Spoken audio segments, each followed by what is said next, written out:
Yes, who? Your अब्बू। जय हिंद दोस्तों, मैं हूं मेजर गौरव आर्य और आप देख रहे हैं चाणक्य डायलॉग्स। इस वीडियो को लाइक करिए, हमारे चैनल को सब्सक्राइब करिए और बेल आइकन दबाना बिल्कुल मत भूलिए। सीमा गुलाम हैदर का केस और से और पेचीदा होता चला जा रहा है दोस्तों। कभी यह टर्न आता है, कभी वो ट्विस्ट आता है, जैसी कोई 1980 के दशक की हिंदी फिल्म हो। प्लॉट के अंदर प्लॉट, जैसे प्याज होता है ना, प्याज की परत, एक परत, दूसरी परत, तीसरी परत। अब यूपीएस की एंटी टेरर स्क्वाड ने, एटीएस ने यूपी पुलिस की इसको उठा लिया और साथ में उठा लिया सचिन को और एक दो घर वालों को भी। अब इसके बाद यह पता लगा है, इसके पास से कुछ चीजें बरामद हुई हैं, जैसे कि वीडियो कैसेट्स, जिसमें इसकी पुरानी शादी, जो पहली शादी थी, उसके इसको वीडियोस मिले हैं कि इसकी शादी हुई, इसका निकाह हुआ पाकिस्तान में। दूसरी चीज, पाकिस्तान का नेशनल आइडेंटिटी कार्ड मिला है और भी कई सारी चीजें मिली हैं।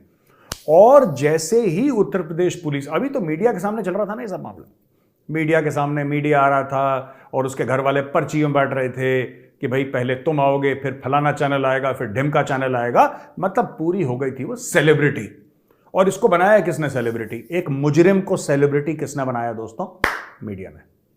ठीक है, मीडिया जरूर रिपोर्ट करती है, संगीन मामला है, मैं मना नहीं कर रहा, मीडिया को रिपोर्ट करना चाहिए था, लेकिन एक बंदे को आपने ऐसा बैठा दिया कि पता नहीं कौन ऊपर से फरिश्ता आ गया। ओ सीमा ये, सीमा वो। सीमा का सिर्फ ये है कि सीमा पार करके आई है गलत तरीके से। That's it, that is the only सीमा वी आर कंसर्न्ड अबाउट। अब दोस्तों क्या हो गया है कि एटीएस वाले उठा के ले गए। एटीएस वाले थोड़े से खतरनाक टाइप के होते हैं। अब एटीएस वालों ने हल्की सी चाबी लगाई होगी, जाहिर सी बात है। जैसी एटीएस ने सीमा के लगाई चाबी और सचिन के लगाई चाबी, वहां से, यानी कि पाकिस्तान हाई कमीशन जो नई दिल्ली में, वहां से कॉन्सुलर एक्सेस की डिमांड आ गई कि भाईजान हमें तो बात करनी है सीमा से, हमारी बंदी है। अच्छा, सीमा को आए हुए 2-3 महीने हो गए और 1 महीने से तो मीडिया की जीनत बन रखी है वो। तब पाकिस्तानियों ने कुछ नहीं बोला, तब चुप। जैसे ही यूपी एटीएस ने बोला knock knock, who's there? ATS who? Your अब्बू। ATS who? योर अब्बू। हो गया राइमिंग, कहानी खत्म। अब ये पाकिस्तानी बिलबिला रहे हैं। अब पाकिस्तानी कह रहे हैं नहीं, हमें सीमा से बात करो। अच्छा भाई साहब, ऐसा है कि इसके पहले भी एक लड़की आई थी, इकरा, उसको भी वापस भेजा था। कितना मुश्किल है इसका इंटरोगेशन करना और इसको वापस पाकिस्तान भेजना, कितना मुश्किल है। और यह काम कर देना चाहिए फौरन से 2 मिनट पहले। और पूरे भारत में सबको एजुकेट करिए कि देखिए आपके बीच में कोई पाकिस्तानी है कि नहीं, और अगर पाकिस्तानी है तो पता लगाइए। अगर आपको लहजे से पता लग जाएगा, शी इज तो वेरी वेल ट्रेंड यार, ये तो बहुत वेल ट्रेंड है ये सीमा ऐसी हिंदी, मैं बार बार, मीडिया भी बोल रहा है और मैं भी यही बार बार बोल रहा हूं, ऐसी हिंदी ये अगर सड़क पे किसी से साड़ी पहन के चली जाए, नॉर्मल ड्रेस पहन के चली जाए, कोई भी सलवार कमीज कुछ भी पहन के चली जाए और नॉर्मल हिंदी में बात करे, किसी का बाप नहीं पता लग सकता पाकिस्तानी है ये या तो बहरूपिया है या जासूस है, मुझे नहीं पता क्या है। ये तो एटीएस ही बताएगा जब एटीएस पूरी चाबी दे देगा इसको, सचिन को। अच्छा, दूसरी चीज मैं एक और बात बताता हूं आपको, सचिन को भी चाबी मिलनी चाहिए। मैं सचिन के माँ बाप की बात नहीं कर रहा, वो बुजुर्ग हैं, उनको छोड़ दीजिए, गांव वालों की कोई गलती नहीं है इसमें।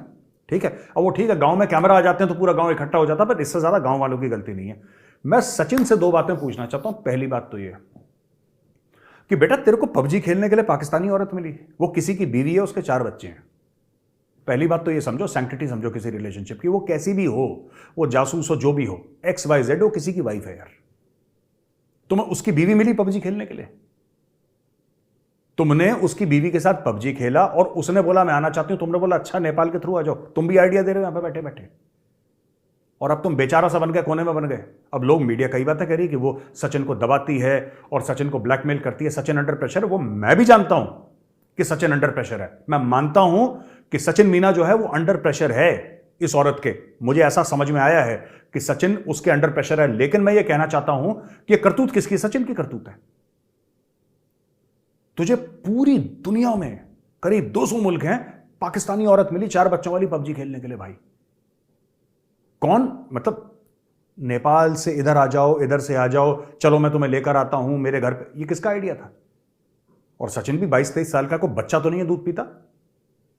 फिर अभी कर्मों की सजा भुगतेगा ये, क्योंकि इसने उसको पनाह दी है। ये भी उतना ही बड़ा गुनहगार है, मैं बता रहा हूं। मैं फिर कह रहा हूं, सचिन के माँ बाप की बात नहीं कर रहा मैं। सचिन के माँ बाप बुजुर्ग हैं, उनको बेचारों को बादी में पता लगा हो कि बेटे ने इतना बड़ा कांड कर दिया। और गांव वालों से भी मेरा कोई लेना देना नहीं है, क्योंकि गांव वाले अपना, वो बेचारे, उनको क्या पता, वो तो बाद में, गांव वालों को बाद में पता लगा जब ये भाई कांड कर चुका था। एक शादीशुदा औरत जिसके 4 बच्चे हैं, उसको बोलता है कि तू इंडिया आ जा, चिंता मत कर, ग्रेटर नोएडा में रहेंगे। क्यों रहेंगे भाई ग्रेटर नोएडा में? एनीवे, मैं एक बात कहना चाहता हूं कि इंडियन सरकार को, इनको ना पहले सीमा को और सचिन को, सचिन भी उतना ही बड़ा गुनहगार है जितनी सीमा है, सचिन को भी चाबी मिलनी चाहिए। इसके अंदर से बहुत बड़ा वीर ज़ारा और ये तारा सिंह वगैरह इसके अंदर से निकालना, इसको ना मैं बता रहा हूं आपको, सचिन को जरा टाइट करा जाए कि भाई तुमने आइडिया कैसे दिया, क्या क्या आइडिया दिया, बिल्कुल ठीक जगह गया। अगर ये, मैं बता रहा हूं आपको, अगर ये किसी और एजेंसी के पास चला जाता ना, तो वहां पे, हाँ बताइए आपको क्या लगता है, ये एटीएस के पास पहुंचा, उत्तर प्रदेश पुलिस की, एटीएस बिल्कुल ठीक जगह है।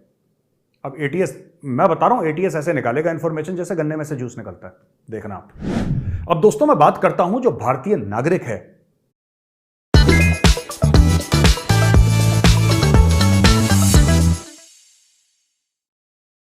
This is one of the best ways I know of getting rich. It's by using the bank's money to get me great assets. And it's 100%.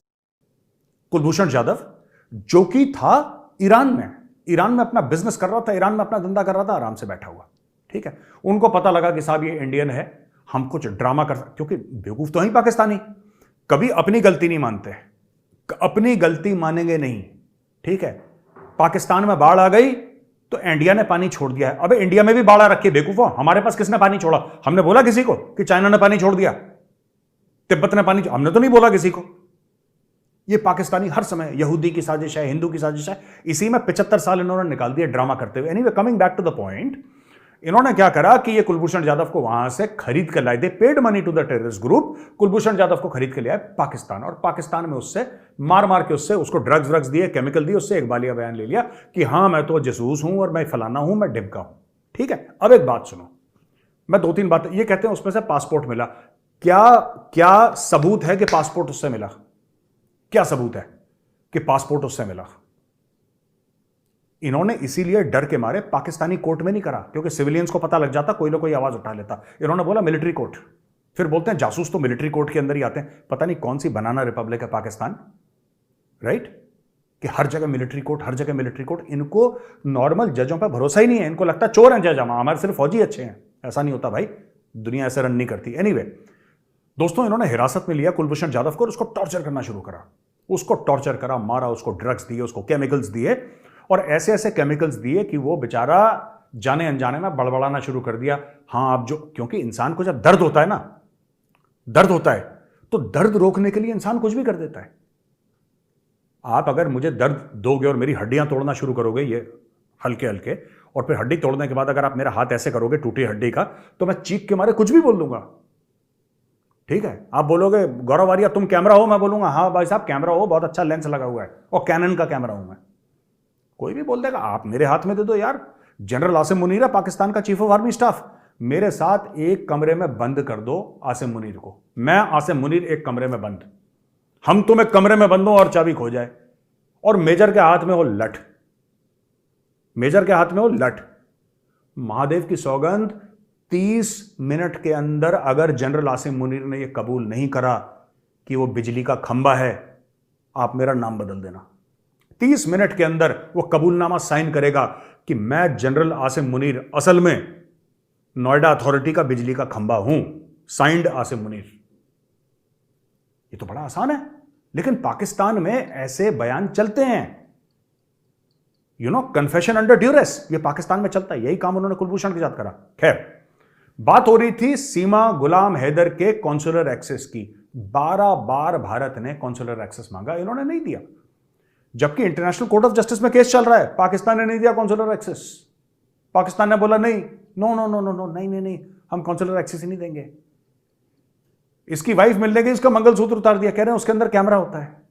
यार तुम इंसानों के जानवर हो यार, तुमने एक शादीशुदा औरत का तुमने मंगलसूत्र उतार दिया। ठीक है बेटा, बैटिंग तो हमारी भी आएगी, पाकिस्तानियों बैटिंग हमारी आएगी, क्योंकि सबकी बैटिंग आती है, विधि का विधान है, सबकी बैटिंग आती है, और जिस दिन हमारी बैटिंग आएगी, खैर एनीवे तब की तब बात करेंगे जब हमारी बैटिंग आएगी, ठीक है। ओके, तो दोस्तों स्टोरी क्या हो गई कि सीमा गुलाम हैदर के लिए उन्होंने कॉन्सुलर एक्सेस मांग लिया। अब इससे पूछेंगे कि क्या हुआ, कैसे हुआ, तुम मुझे बताओ, तुम कैसे आई हो, ये बताओ, वो वहां से बंदा आएगा। अभी भारत ने बोला है कि हम सोचेंगे इसके बारे में। मैं सिर्फ ये कहना चाहता हूं, ठीक है, मैं सिर्फ ये कहना चाहता हूं कि सीमा गुलाम हैदर को कॉन्सुलर एक्सेस उसका नहीं दिया जाए पाकिस्तान को, ये मेरी दरखास्त है आपसे। रखिए जरा 1-2 साल आराम से, फिर फेंकिएगा पाकिस्तान पूरा ये इसकी साजिश बहुत गहरी है। उसको लात मार के निकालना है देश से, ये बात तय है, लेकिन कब निकालना है ये सरकार सोच ले, कब निकालना है। और इसको उत्तर प्रदेश में ही रहने देना, मैं बता रहा हूं, क्योंकि जो हमारे ये जो कुछ एक्टिविस्ट टाइप के हैं ना, पाकिस्तान की फंडिंग वाले, ये कुछ एक्टिविस्ट झोला लेके जो हर एजिटेशन में पहुंच जाते हैं, ये आपको फार्मर एजिटेशन में भी दिखेंगे, ये आपको शाहीन बाग में भी दिखेंगे, ये आपको हर जगह दिखेंगे, हर जगह दिखेंगे, ये सेम चेहरे आपके, सेम चेहरे, ठीक है, ये झोला टाइप, ये सेम चेहरे दिखेंगे, डफली वफली लेके गाना गाते हैं, ये फिर चालू हो जाएंगे इसके लिए। तो इसको उत्तर प्रदेश में रखिए। उत्तर प्रदेश में तो एनीवे डफली वाला नॉट वेलकम, ठीक है, आप इनको फिट करिए, यूपी एटीएस सब कुछ निचोड़ के आपको निकालेगा, कुछ महीनों की बात है, बिल्कुल फिट होकर इसको तब इसको भेजेंगे वापस, और भेजना इसको जरूर है, इसको भेजना जरूर है। बस एक मेरी रिक्वेस्ट है कि उसके बच्चे जो हैं सीमा के, वो मासूम हैं, वो इनोसेंट हैं, ठीक है, उनकी मां क्रुक है, अलग चीज है, सचिन भी क्रुक है उतना ही बड़ा, उसको भी सजा मिले पूरी, ठीक है। Seema Ghulam Haider should go back to Pakistan after interrogation, Sachin should be in jail, और जो उसके बच्चे हैं, ठीक है, उनका A1 इंतजाम किया जाए, A1 इंतजाम जो भारत सरकार कर सकती है, यूपी गवर्नमेंट कर सकती है, क्योंकि बच्चे मासूम है, बच्चों से हमें कोई लेना देना नहीं है, ठीक है ना। We should look after the kids till their mother is send back to Pakistan. अच्छा दोस्तों, एक और केस आया था जो मैंने मेंशन करा था, मैं आपको वो भी जल्दी से बताता चलूं। ये इकरा जीवानी एक पाकिस्तानी लड़की थी जो भारत में घुस आई थी, ठीक है, और इसने बोला था कि भाई ये 19 साल की लड़की थी, ये जनवरी 23 को, यानी इस साल की जनवरी को ये बेंगलोर पहुंच गई नेपाल के बॉर्डर से, फिर नेपाल के बॉर्डर से आई होगी, या तो यूपी में आई होगी, बिहार उत्तराखंड कहीं से भी आई होगी, और फिर वहां से ये आई और फिर ये उधर चली गई बेंगलोर। और एक इंडियन नेशनल, एक लड़का है मुलायम सिंह यादव, 26 साल का, ठीक है, ये ऑनलाइन लूडो खेल रही थी। ये बहन जो थी, ये अभी वाली, ये पबजी खेल रही थी, और वो दूसरी वाली बहन जो पहले आई थी इसकी 19 साल की, वो खेल रही थी लूडो। ये दुबई गई, फिर काठमांडू की फ्लाइट से अंदर आई है, और ये लोग बैंगलोर में रहने लगे, जहां पे ये बंदा जो यादव है, ये यूपी का रहने वाला, वहां पे सिक्योरिटी गार्ड की नौकरी कर रहा था। और यादव ने ये जो बंदा था, ये क्या नाम है इसका, मुलायम सिंह यादव, ये इसने इंडियन आइडेंटिटी डॉक्यूमेंट फॉर्ज करे और गलत नाम से इकरा, और ये लोग बेंगलोर सिटी में रह रहे थे। ये वॉइस pk.net है, ये पाकिस्तानी प्लेटफॉर्म है जिसको मैं यहां पे कोट कर रहा हूं, ठीक है जी। तो ये बात हो गई है। अच्छा, इसके अलावा चंद्रयान 3 भारत ने लॉन्च करा, और पाकिस्तान का former science and technology minister Fawad Chaudhry ने बोला कि यार जो इंडियन हैं ये तो बेकार का काम कर रहे हैं। अब हैं तो डब्बू जी कहते हैं हम प्यार से, बड़े he is a good person, मुझे काफ़ी ट्रोल करने की कोशिश करते हैं, मैं भी इनको ट्रोल करने की कोशिश करता हूं। The man has a good sense of humour, he can take a punch, ठीक है। ऐसी बात नहीं है कि मतलब सिर्फ वही पंच मारते हैं, अगर आप इनको पंच मारो तो इसमें इतना है फवाद चौधरी में कि ये पंच सिर्फ मारता नहीं, पंच खाने की भी औकात रखता है, हिम्मत रखता है। तो I disagree with him, but ठीक है, बंदे में दम है, राइट।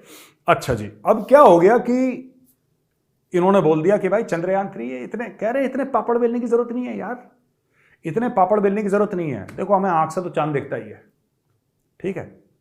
और भाई पाकिस्तान को मतलब क्या है चांद से, मुझे एक बात समझ में नहीं आ रही। देखो, झंडे पे ऑलरेडी चांद है, और चांद देख के ईद पता लगाती हो, मौलवी दूरबीन से पता लगा ही लेते हैं, मौलवी साहब कह कल ईद है, कहानी खत्म हो गई। बाकी साइंस एंड टेक्नोलॉजी, रॉकेट जाएगा, सैटेलाइट लेके सैटेलाइट चांद पे जाएगी, रोवर निकलेगा, ये होगा, ये सब कह रहा है, करने की जरूरत ही नहीं, इतने पापड़ क्यों बेलने हैं यार। वो कह रहा है इतने पापड़ क्यों बेलने हैं, और बिल्कुल सही, I agree with Fawad Chaudhry, Pakistan को कोई भी पापड़ बेलने की जरूरत नहीं है, ठीक है, कोई भी पापड़ बेलने की जरूरत नहीं, कोई भी मेहनत करने की जरूरत नहीं। फवाद चौधरी कह रहा है यार, कह रहा है ये इंडिया के चौंचले हैं यार, ये इंडिया को करने दो, ठीक है, हमें कोई लेना देना नहीं है इनसे। तो इन्होंने भाई साहब ये मना कर दिया, इन्होंने बोला कि you don't need to go to such great lengths for moon sighting. Moon sighting, अबे मून साइटिंग के लिए नहीं गए डब्बू मेरी जान, वो मून साइटिंग के लिए नहीं गए, वो मून के अंदर देखने के लिए गए हैं कि वहां पे है क्या। They have gone to explore new territory, वो अलग अलग जगह देखने गए हैं कि क्या होता है वहां पे, कैसा है, इन्वेस्टिगेशन करने गए हैं, रिसर्च करने गए हैं, एनालिसिस करने गए हैं, सब कुछ करने गए हैं। मून साइटिंग नहीं, इसने एक्चुअली क्या है कि ऐप बनाया था, मैं आपको बताता हूं। डब्बू जी ने एक ऐप बनवाया, पाकिस्तान में भी ऐप बनते हैं, ऐसी बात नहीं है। डब्बू जी ने ऐप बनवाया और ऐप से पता लगता था कि ईद कब आने वाली है। तो ये सोच रहा है कि ऐप बनाने गया है चंद्रयान। आप देखिएगा डब्बू जी ऐप आप डालिए, उसमें Fawad Chaudhry mobile phone app, इसने ऐप बनाया। ऐप पे आप देखो, आपको पता लग जाएगा किस दिन ईद होने वाली है। तो ये कहता है कि उसी से करो। ऐप से देखे चांद देखो, फिर ईद आएगी। ये उस चक्कर में है Dabbu. Sighting of the moon, they have not gone sighting of the moon. तो आपको यहां से चांद दिखता है। जैसे पाकिस्तानी की ख्वाहिश होती है कि वो धरती पे बैठ के चांद देखें, हिंदुस्तानियों की ख्वाहिश है कि चांद पे बैठ के धरती देखें। हमारी ख्वाहिशें थोड़ी सी अलग है, मुख्तलिफ है, राइट? ओके। अच्छा दोस्तों, एक और खबर है। पाकिस्तान को पता नहीं 20-25 कितने बंदे मार दिए अभी तहरीक तालिबान पाकिस्तान ने। यार मार मार के दुम्बा बना दिया पाकिस्तानियों का। और अब पाकिस्तान ये कह रहा है कि तुम लोग बहुत गलत हो, अफगानिस्तान तुम गलत हो, तालिबान तुम गलत हो। तालिबान ने शट अप कॉल दे दिया। तालिबान ने बोला मुंह बंद रख दे, मुंह बंद रखना, कुछ बोलना मत। तो अब पाकिस्तानी टीवी एंकर कह रहे हैं अटैक करो, अटैक करो। यही टीवी एंकर, एक फीमेल टीवी एंकर है, मैं उनका नाम नहीं लूंगा, ठीक है? लेकिन इंडिया में उनके बड़े मीम बनते हैं, बहुत मजाक। जब भी इंडिया में कोई भी पाकिस्तान को लेकर कॉमेडी होती है, उस फीमेल एंकर का नाम जरूर लिया जाता है, राइट? तो उस फीमेल एंकर, जिसका मैं नाम नहीं लूंगा, उसने भी बड़ा सेलिब्रेट करा था कि अब मोदी, देखना, मोदी जलील और ख्वार होगा, मोदी रुसवा होगा, क्योंकि जो साजिशें करता है, राइट, हमारे खिलाफ, अब उसको पता लगेगा हमारे ते मुसलमान भरा हैं, जे काबुल में ते साढ़े भरा हैं मुसलमान हैं। तो और उस फीमेल एंकर ने यहां तक बोल दिया कि भाई साहब, पाकिस्तान को अफगानिस्तान में स्ट्रेटेजिक डेप्थ, उससे पूछना बहन तुझे पता है स्ट्रेटेजिक डेप्थ का क्या मतलब है? पता है कि ऐसी लिख के दे दिया विकिपीडिया से, स्ट्रेटेजिक डेप्थ। उसने अनाउंस कर दिया टीवी एंकर ने कि भाई स्ट्रेटेजिक डेप्थ मिल गई अफगानिस्तान को, ये हो गया, वो हो गया। और इमरान खान सेलिब्रेट कर रहा था, आप देखना, जहनी आजादी है सब। ये पाकिस्तानियों के साथ प्रॉब्लम है भैया, प्रीमेच्योर सेलिब्रेशन। पीसी एक बहुत बड़ा पाकिस्तानी प्रॉब्लम है, प्रीमेच्योर सेलिब्रेशन। ये पास नहीं होते, पहले लड्डू बांटना शुरू कर देते हैं, हम पास हो गए, फिर बाद में पता लगता है फेल हो गए। अच्छा, इनके बाकी टीवी एंकरों ने भी बोला, जो लाल टोपी है, लाल टोपी ने भी बोला कि इंशाअल्लाह अब हम फतेह करेंगे भारत पे। पाकिस्तान तहरीक इंसाफ की जो लेडी थी, क्या नाम है, वो स्पोक्स पर्सन थी एक, उसने बोल दिया कि अब तालिबान हमारी मदद करेंगे कश्मीर पे फतह करने के लिए, हमारी मदद करेंगे। इतनी बकवास कर दी पाकिस्तानियों ने। और मैं सोच रहा हूं यार, ये पाकिस्तानी बिल्कुल पढ़े लिखे नहीं है, क्या है यार? ये तो कहते रहते हैं हमारा ये लीडर ऑक्सफोर्ड से पढ़ के आया, ये हार्वर्ड, ये हाल है ऑक्सफोर्ड और हार्वर्ड का। यार मेरे दिमाग में इज्जत ही गिर गई यार, इन लोगों की दिल से इज्जत निकल गई ऑक्सफोर्ड और हार्वर्ड की, जब मुझे पता लगा कि ऐसे इमरान खान जैसे जोकर वहां से पढ़ के आए हैं। हद हो गई यार, इतना सेलिब्रेशन। एक महीने के अंदर, विद इन 1 मंथ, जो टीटीपी ने और तालिबान ने ठाठा करी है ना, ठाठा जो उन्होंने करी है, आज तक मैं बता रहा हूं 700-800 या 1000 तक इनके बंदे मर चुके हैं। इतने बंदे, मतलब सिविलियंस, पुलिस वाले, सब कुछ मिला मुलू के अगर आप देखें तो, because last year it was around 400-500। इन्होंने इतने मार दिए, इतने पाकिस्तानी मार दिए कि पाकिस्तानी कह रहे हैं कि यार ये क्या ड्रामा चल रहा है तुम्हारा, तुसी तो साढ़े भरा हो, तुसी भी मुसलमान थे, अस्सी भी मुसलमान हैं जी। और तालिबान कह रहा है बेवकूफों। और तालिबान ने पहले भी इनको वार्न करा था कि यार हमारे नाम पे भीख मत मांगना, पाकिस्तानी की आदत है भिखारी।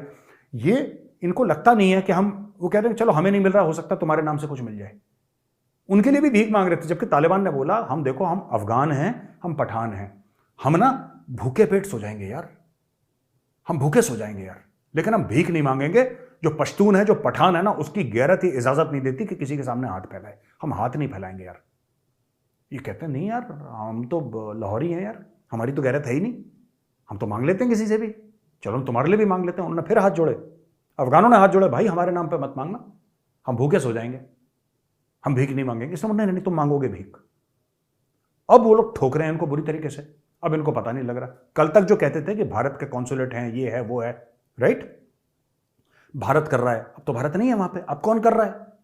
ये रौदी साजिश है, यहूदी हैं, ये सब हैं करके इनका काम चल रहा है, फॉरेन पॉलिसी का। दोस्तों, दोस्तों यहां पे मेरा वीडियो खत्म होता है, और अगर ये वीडियो आपको पसंद आए तो वीडियो को लाइक करिए, हमारे चैनल को सब्सक्राइब करिए, बेल आइकन दबाना बिल्कुल मत भूलिएगा। दोस्तों, जय हिंद, वंदे मातरम, भारत माता की